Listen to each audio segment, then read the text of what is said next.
Hello, I'm Amber Benson, and here is the news this Tuesday lunchtime. The Health Service has failed to meet its targets to reduce waiting times in A&E departments in NHS hospitals, according to a new survey carried out by the British Medical Council. The survey said that patients were still waiting too long to see a doctor, with some patients waiting up to 9 hours. However, government spokesperson Francis Hall told reporters that the situation was improving. We haven't met our targets yet, that's true, but we've made a lot of progress. The average waiting time has already been reduced from 3.5 hours to nearly 2.5 hours, and we expect to see even better figures in the future. A new report on allergies has just been published. The report shows that allergies have become one of the UK's biggest causes of illness, with 1 in 3 people now affected. According to the report, the UK also has the highest rate of asthma in Europe, and treatment for this illness cost the NHS over £1 billion last year. Dr. Jeff Gordon from the charity Allergy Action welcomed the report. We're pleased to see that the government has finally decided to take this issue more seriously. However, we feel they still haven't told us the whole story. For example, the government has also carried out a survey on the causes of allergies, but why haven't we seen those results yet?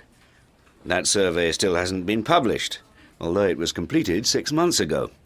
We think they're hiding something. And we've just heard that the actress Tanya Fisher has died. She was taken to hospital 2 days ago with heart problems. Mrs. Fisher was best known as Jennifer Sheldon in the TV comedy series Over My Dead Body. She was 79. That's the news this Tuesday lunchtime. Now over to Danny Strong for the sport. With me in the studio is Dr. Miriam Richards, who's a lecturer in psychology at the University of Washington. Hello. Now, Dr. Richards, I've heard that body language is responsible for 80% of communication. Is that true? Well, yes, it can be in certain situations. For example, when you're meeting new people at a party or somewhere, body language is usually more important than what you say. And most body language is instinctive, isn't it? Of course. And it's much harder to change your body language than it is to control what you say. For example, when someone is lying, they'll often avoid eye contact. However, very good liars might make more eye contact than usual to try and make you think they're telling the truth. Really? Yes. And they often smile a lot, too. But they won't be real smiles, of course. So how can you tell if a smile is real? Well, a real smile uses the muscles around the eyes, but a fake smile doesn't. So, if you can't tell if someone's really smiling, then look at their eyes, not their mouth. Are there any other ways you can tell if someone's lying? Oh, yes. When we tell the truth, our eyes tend to move to the right, because the left side of the brain, which stores facts, controls the right side of the body. I see. Yes, and when we're lying, the right side of the brain, which controls imagination, makes the eyes go left. That's interesting. Yes, and people tend to look up when they're telling the truth, because they're getting information from their brain. If they start lying, they'll look down or straight ahead. When they go back to telling the truth, their eyes will go up again. I've also been told that people put their hands over their mouths when they're lying. Is that true? Yes, it is. People also touch their noses a lot when they're lying, because that covers the mouth, too. Fascinating. And what about white lies? Well, of course, most people tell white lies when they don't want to hurt people's feelings. For example, saying a meal was delicious when it was awful. But some people can also train themselves to become expert liars, like politicians, for example. Thanks for coming in to talk to us today. My pleasure. And I really mean that.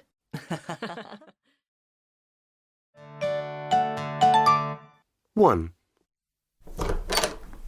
Hello, Mr. Phillips. Take a seat. Thanks. Now, what seems to be the problem? Well, I'm not feeling very well. I've got a terrible stomachache and I keep throwing up. Have you had any diarrhea? Yes, I have actually. How long have you been feeling like this? Since, late last night. Do you know if you're allergic to anything? No, not that I know of. What have you eaten recently? Well, let me think. My children cooked dinner for my wife and me last night. It was our wedding anniversary, you see, and they wanted to surprise us. What did you have? Well, I'm not sure what it was, actually. Some sort of seafood and pasta dish. They spent a long time cooking it, so, I felt I had to eat it. It wasn't very nice, to be honest. My wife hardly ate any. OK. I think you've got food poisoning. The best thing to do is to rest and don't eat anything for the next 24 hours. After that, you can eat things like bread or rice, but no milk or cheese. Right. And drink lots of water or black tea with a little sugar in. OK. Do I need to make another appointment? No, I'm sure you'll be fine, but come back if you're not feeling better in 2 days. Thanks a lot. And maybe tell your kids that you want to go to a restaurant next year. Yes, I will. Goodbye. Goodbye. 2. Hello, it's Mr. Taylor, isn't it? Yes, that's right. Please sit down. Thanks. What seems to be the problem? Well, I haven't been feeling very well recently. My chest hurts and I keep getting really bad headaches. Have you been taking anything for them? Yes, paracetamol, but they don't really help much. Have you got any other symptoms? Yes, I can't stop sneezing. Yes, I can see that. And how long have you been feeling like this? Oh, let me see. It's 3 days now. Right. Let me have a look at you. Say, ah. Oh. That's fine. Thanks. I'm just going to take your temperature. Ooh. Yes, you've got a bit of a temperature, but nothing serious. I think you've got a virus. Oh. You need to stay in bed and rest for 2 or 3 days. Do I need a What? Bless you. Thanks. Do I need some antibiotics? I'm allergic to penicillin, by the way. No, antibiotics don't work with viruses, but I'm going to give you something stronger for the headaches. All right. Here's a prescription for some painkillers. How often should I take them? Every 4 hours. If you're not better in 3 days, then come back and we'll do some blood tests. Oh, thank you, Doctor. Not at all. Goodbye. Bye. Right, who's the next patient? Oh, no.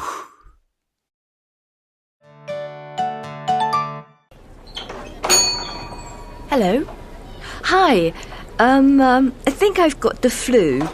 Could you give me something for it? Okay. What are your symptoms? Well, have you got a headache, sore throat, temperature? Are you coughing? Yeah, I can't stop coughing at night. Okay. How long have you had the cough? Oh, a couple of days now. And I have a headache too. Do you take any other medicine? No. Okay. This is cough mixture. It will stop the cough. The most important thing is take 2 spoonfuls 3 or 4 times a day. Don't take it just when you've got a cough, because then it takes a little while to work. You need to take it before you cough. Or if you don't want to take medicine, then there is a lozenge you can have. Take 2. Have one, and then as soon as you finish, take another one. One after the other. Can I take both the lozenges and a cough mixture? No. You must take one or the other. You can have the cough mixture at night time and carry the lozenges in your bag during the day. If you're going to the movies and you think that cough's going to annoy people, you can have some lozenges. They soothe your throat.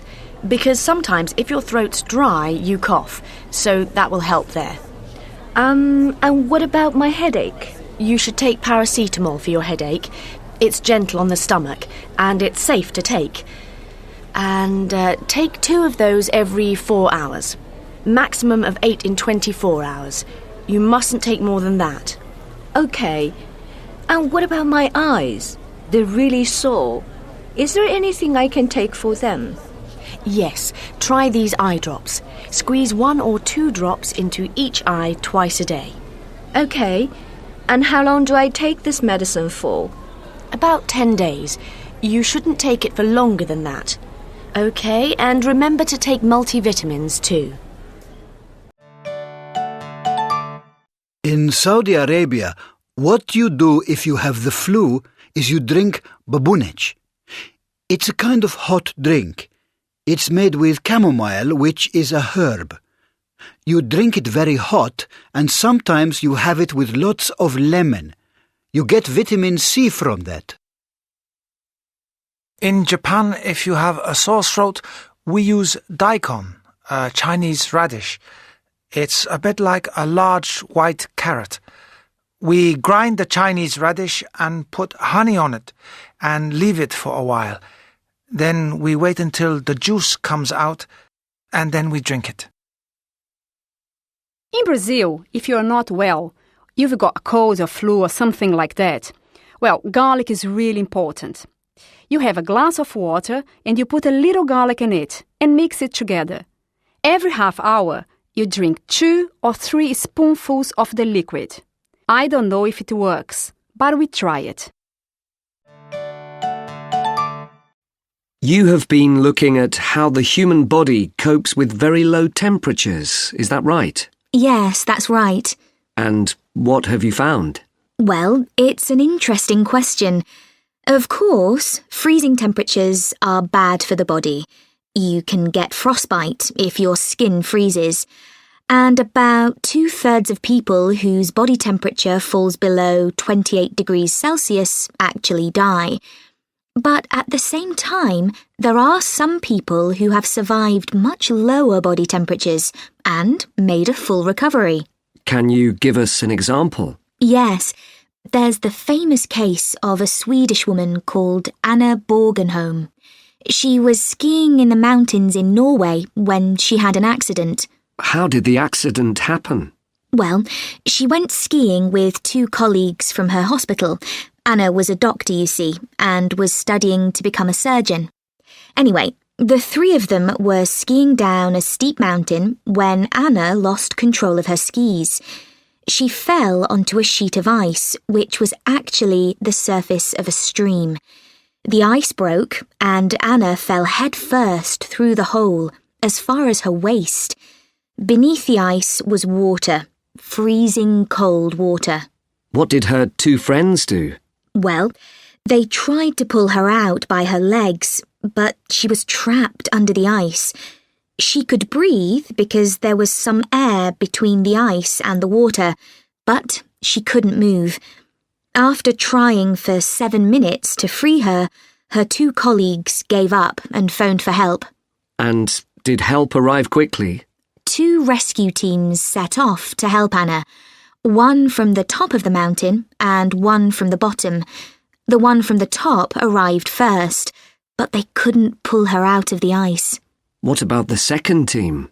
The second team managed to get her out by cutting a hole in the ice, but by the time they got her free, she had been in the freezing water for 80 minutes.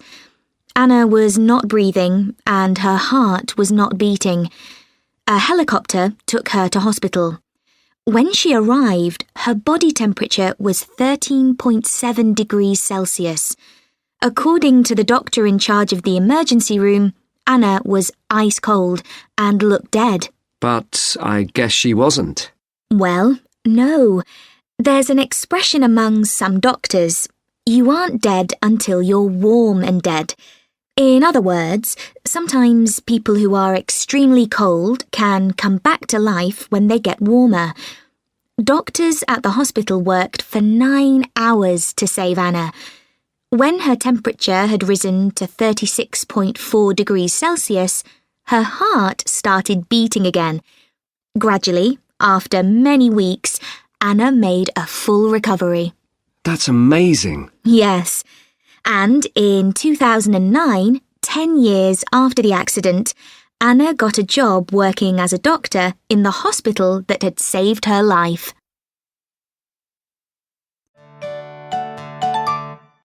Why is physical education, or PE, compulsory in most schools? All around the world, secondary schools have 2 or 3 hours a week for some kind of physical activity. At one time, children played team games in these periods, like football or rugby. These games are competitive.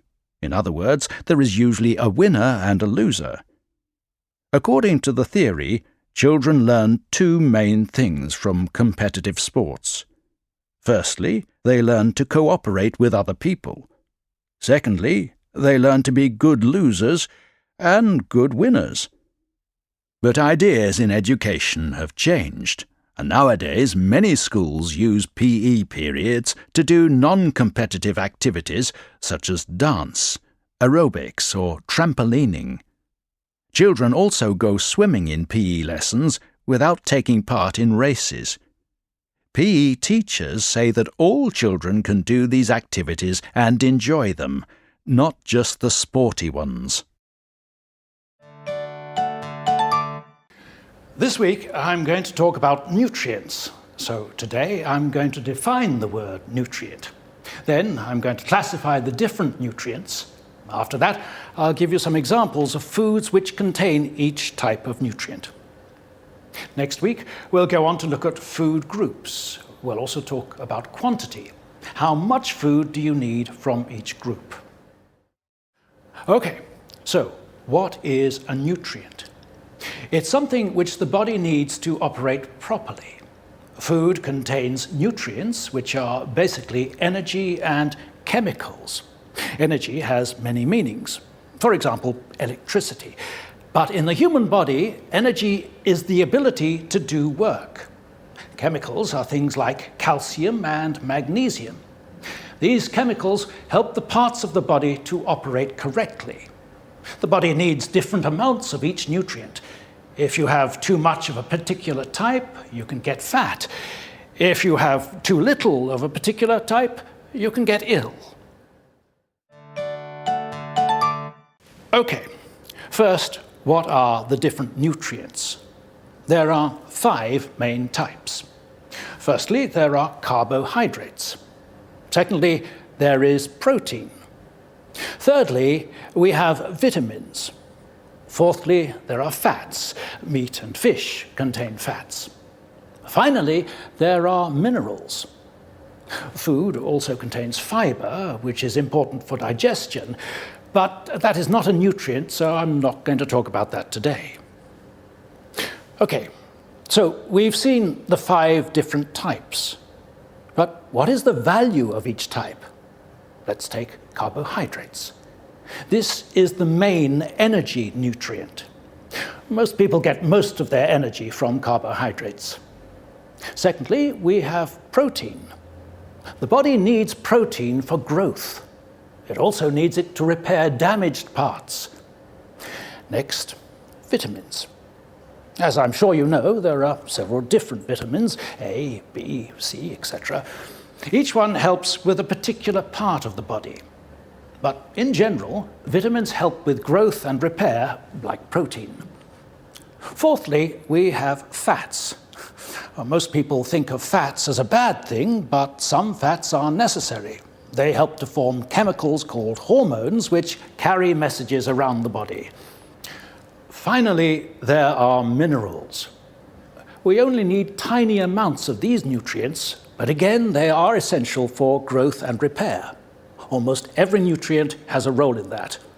And they also help to release energy from other nutrients. Right, so we have classified the main nutrients and seen their function in the body. Let's turn now to the key question, where do we find the main nutrients? Firstly, carbohydrates. These nutrients are found in food like bread, pasta, and rice. There is protein in meat and fish. There's also protein in cheese. What about vitamins? A fruit, like apples and oranges, contains vitamin C. Eggs have got vitamin D in them, and there's vitamin E in nuts. Next, fats. Meat and fish contain fats. There are also fats in products like milk and cheese. Finally, there are minerals. We find minerals in many foods, but particularly in milk, meat, and eggs. Okay, so we've looked at nutrients and foods that contain them. Next week, food groups and how much food you need from each group. Before next week, could you look up food groups on the internet and make some notes of different ideas about them? Okay? So I want you to do some research on food groups on the internet and make some notes about them. I want to talk to you today about some very important molecules. A molecule is a compound of different elements. Water is a molecule. It is made of 2 parts of hydrogen for every 1 part of oxygen. Water is an important molecule for the body. It is the solvent for most chemical reactions. In other words, it is the liquid which chemicals are dissolved in. Dissolving is changing from solid to liquid. So water is very important, but there are some other very important molecules. They are called vitamins. You know that the body needs vitamins, but why? Because vitamins work with enzymes, which help the human body carry out chemical reactions. For example, the enzyme praline hydroxylase is in vitamin C. It is very important because it makes collagen, which is essential for healing wounds in the skin. Vitamin C may be the most important vitamin. As we have seen, vitamin C helps to heal wounds, but it also helps the body to fight infections. It may even help in fighting cancer. Vitamin C occurs in green vegetables and in fruits like oranges and lemons. On average, you should take 60 milligrams per day. Vitamin C helps fight the disease scurvy. That's S-C-U-R-V-Y. People have known about the disease for thousands of years. It led to many deaths in ancient Egypt in 3000 BCE and later in 500 BCE in ancient Greece and 100 BCE in ancient Rome. But nobody knew the cause. In 1536, Native American Indians gave a French explorer a medicine contained in tree leaves, and his men recovered. But the knowledge did not return to Europe. In 1742, a British naval officer, James Lind, asked for fruits like lemons to be included in the food for all long voyages, but his idea was rejected. Then, in 1768, another British naval officer, James Cook, gave lime juice to his sailors on a long voyage, and nobody died from scurvy. People began to realise there was a connection between fresh fruit and scurvy. However, it was another 150 years before the real cause of scurvy was established. In 1932, Charles King, an American researcher, proved the connection between vitamin C and scurvy. Last week, I talked about nutrients in food. I explained that there are 5 main nutrients. The main nutrients, if you remember, are carbohydrates, protein, vitamins, fats, and minerals. This week, I'm going to talk about food groups. Then I'm going to talk about healthy eating, that is, putting these groups together in a healthy way. Finally, I'm going to ask you to think about your own diet. So first, what are food groups? Well, you can probably work it out from the name. A food group is simply a group of foods. There are 6 main food groups. Some have the same name as the nutrients which they contain, but some are different. The 6 main food groups are as follows. Number 1, fats. Number 2, carbohydrates. They're both nutrients, of course.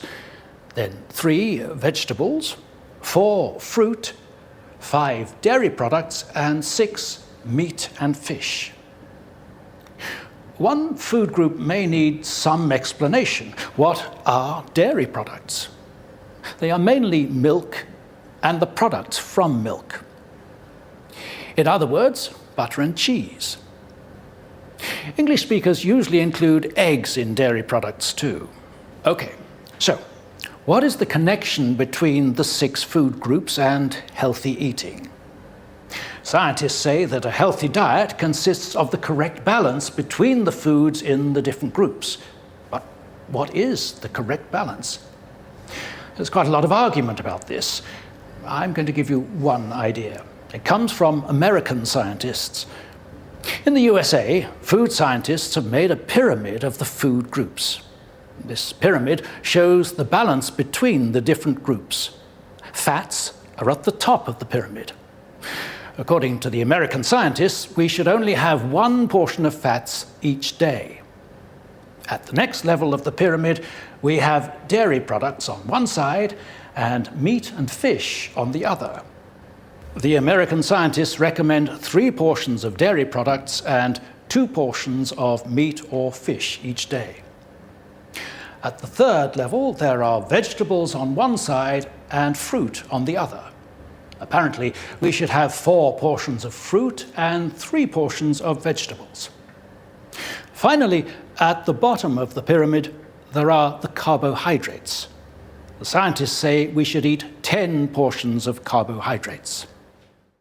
Finally today, what about your diet? Is it balanced?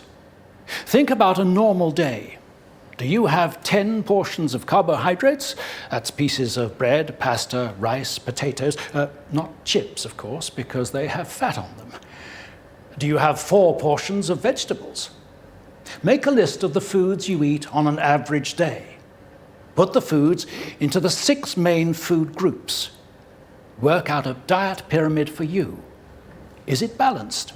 Or is it top-heavy? Or does it stick out in the middle? We'll look at some of your food groups next week. In today's session, we are going to learn how a rainbow can help us eat a balanced diet. Many nutrition and health experts recommend that we eat at least 5 portions of fruit and vegetables a day. That's about twice as much as most people eat at the moment. A portion is an amount of food for one person. Why are fruit and vegetables so important? Well, they provide many of the nutrients and minerals our body needs, especially vitamins A and C. These vitamins help our bodies to fight against heart disease and cancer. However, eating 5 portions of fruit and vegetables a day does not mean eating 5 apples or 5 carrots. It is important to eat different fruit and vegetables because they each give our bodies slightly different nutrients. No single food can supply all our needs, so we need to aim for a good variety of colours and types. You can use the idea of a rainbow to help you. Try to eat 1 fruit or vegetable every day from the colours of the rainbow. So what fruit and vegetables are there for each colour? I will give you a few examples, but I'm sure you will be able to think of many more of your own. The first colour of the rainbow is red. What fruit and vegetables are this colour? The most obvious one is the tomato. This is one of the healthiest foods you can eat. Canned tomatoes are just as good as fresh ones, and you can eat them raw or cooked. Orange is our next colour. Carrots and oranges both contain lots of vitamin C. The next colour is yellow. One of the most popular fruits is the banana, and these are really good for you, especially if you need some energy fast, and they won't make you fat. It is easy to think of lots of vegetables for the green section of the rainbow, but the best one is probably broccoli because it contains many essential minerals and nutrients, as well as large amounts of vitamin C. Finally, the last colours of the rainbow include blue and purple. You might find it more difficult to think of things to eat from these colours. But, as well as black grapes, which are really purple or red, there are also blueberries and other berries. And for vegetables, we can eat aubergines. Blueberries are very good for your brain, so if you find it hard to listen in class, eat lots more of them. So, there are many kinds of food for each rainbow colour. But what's the best way to cook them? We'll look at that in our next session.